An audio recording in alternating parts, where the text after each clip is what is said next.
Dan harus diingat, dia bukan dipanggil Hmm. sendiri. Ada 8 hakim lain yang dipanggil juga untuk melengkapi cerita itu. Juga berbagai media, berbagai laporan, dan lain-lain sebagainya.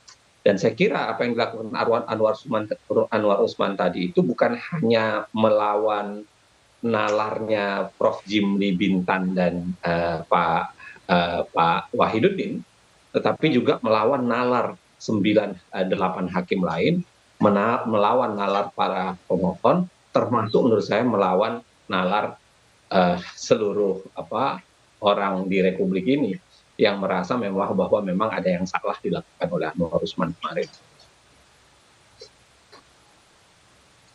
Oke, Mas, tapi kan juga tadi Anwar Usman dalam keterangannya di depan wartawan ya, juga menarik soal konflik kepentingan. Dia bilang konflik kepentingan ini sebenarnya sudah terjadi dari lama, dari 2003. Nah, Mas Zainal gimana menanggapinya?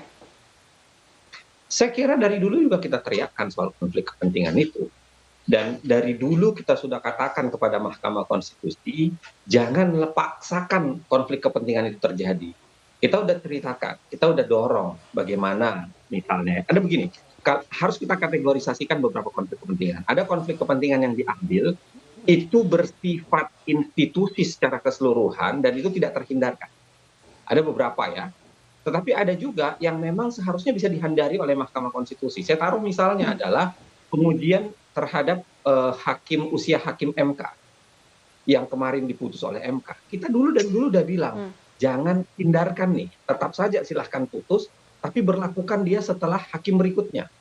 Kan begini ya, kalau Anda mengatakan soal konflik kepentingan, ada beberapa kewajiban yang dilakukan. Satu adalah mendeklarasi, kedua kemudian mundur kalau memang dia tidak diperiksa. Kalau tidak terhindarkan memeriksanya, maka bisa dihilangkan konflik kepentingannya, termasuk dengan memberlakukan di pemilu berikutnya atau memberlakukan di hakim berikutnya.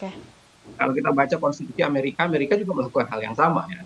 Dia menunda ke berikutnya. Jadi saya bilang begini, kalau misalnya dalam berbagai kasus, dan kita juga sudah sampaikan, dalam misalnya seperti pengujian usia pensiun hakim kala itu, kita udah bilang, MK mbok ya kedepankan itu. Lempar dia ke depan. Lempar dia menjadi setelah bukan hakim untuk hakim saat ini, tapi untuk hakim berikutnya. Dengan begitu, tidak ada sebenarnya kecurigaan orang soal konflik kepentingan. Sama dalam kasus ini, putusan 90. Saya sudah sampaikan sedari awal waktu ini masuk, saya bilang jauh lebih wise bagi MK untuk melempar setelah pemilu 2024 saja. Supaya terhilang semua kesulitan, hilang semua prasangka bahwa ini disidangkan oleh MK yang punya konflik kepentingan satu. Tapi jangan lupa lagi begini ya, jangan seakan-akan pelanggaran oleh Anwar Usman itu hanya sekedar soal dia menyidangkan kasus yang dia konflik kepentingan. Silahkan baca putusan MK.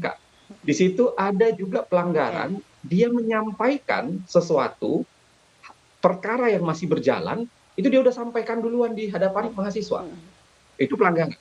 Ada juga pelanggarannya adalah dia mencoba masuk ke hakim-hakim yang lain untuk mendorong atau kemudian mengajak atau kemudian mendorong mempengaruhi hakim lain.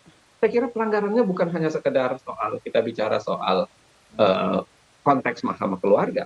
Jadi saya merasa Mas Zainal, kita tahan dulu sebentar. Nanti juga kita akan tanyakan bagaimana tanggapan dari Bang Habibur Rahman ya. Tapi nanti kita lanjutkan usai jeda.